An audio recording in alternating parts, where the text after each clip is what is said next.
funny as a director. You end up facing them a lot with my back to the audience. I don't get to take a lot of pictures sometimes. Plus, there were some ministries with Center for Student Missions, that's the group that we partnered with, that they said, you know, please don't take pictures because there's children, and you know, there's legal things about that, or people might feel kind of weird about, hey, you're a homeless person, you know what I mean? So anyway, I don't know if they have them up, but there's just a couple things that stuck out to me about what we did on tour.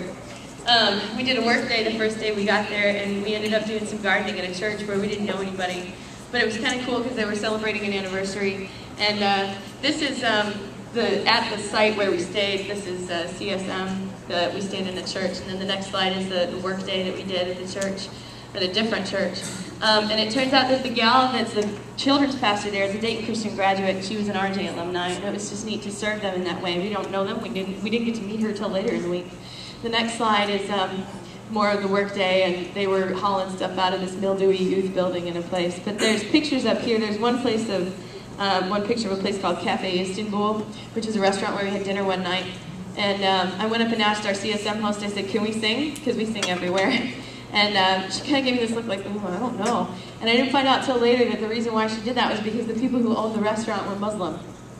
And we went up to them and we asked them, we said, can we sing? And they said, sure. And we sang Unbelievable Friend about Jesus. It's one of those things where it's neat to go on a missions trip and see when you take the gospel out into the world and that good news out to people's lives. It's like the Lord will open doors and He will work in ways that He wants.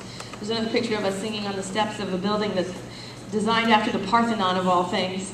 And there was a man sitting on the steps that night who was a former pastor and teacher who was really discouraged, and we sang for him. And he said it was just what he needed. It was a divine appointment. And then he prayed for us. Something that we've been talking about a lot this year, and our theme is divine nature. The idea that there's something that just God has this nature, and it's just totally Him. And it's nothing we can ever attain or achieve on our own, and we as people are so different from that divine nature that God has. But that He chooses us. He is relational. He comes to us and says, I want to be in relationship with you. And not only that, but when we accept His gift of salvation in the death of Jesus Christ on the cross, He sends His Holy Spirit to live in us. God lives inside of us. I can't even fathom what that power looks like. We walk through life every day just constantly stumbling and saying, oh, well, there's grace for that. Whoops, I did that again. Well, I'll just ask forgiveness later and enjoy it now. But we live this life of just powerlessness, which just blows my mind because we have God living inside of us. If we choose to live and walk in defeat and discouragement and depression and all those things, and I'm not saying it's easy. Please don't get that from what I'm saying. But God, the Bible tells us that God has given us everything we need for life and godliness through the power of His Spirit. That in partaking in that, we can participate in the divine nature and become like God. I just want to encourage you. Some of you have been in the church for a long time. Some of you have been here at DC for a long time.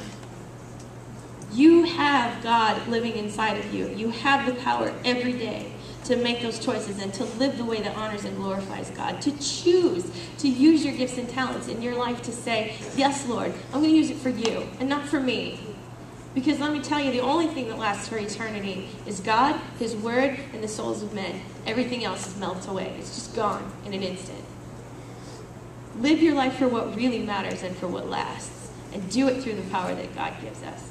We have one last song that we want to sing for you. And this is our benediction to you. It's called Hide Me Under the Shadow of Thy Wings. And it's our prayer for you, that you will live your life in the presence and in the relationship of the Lord.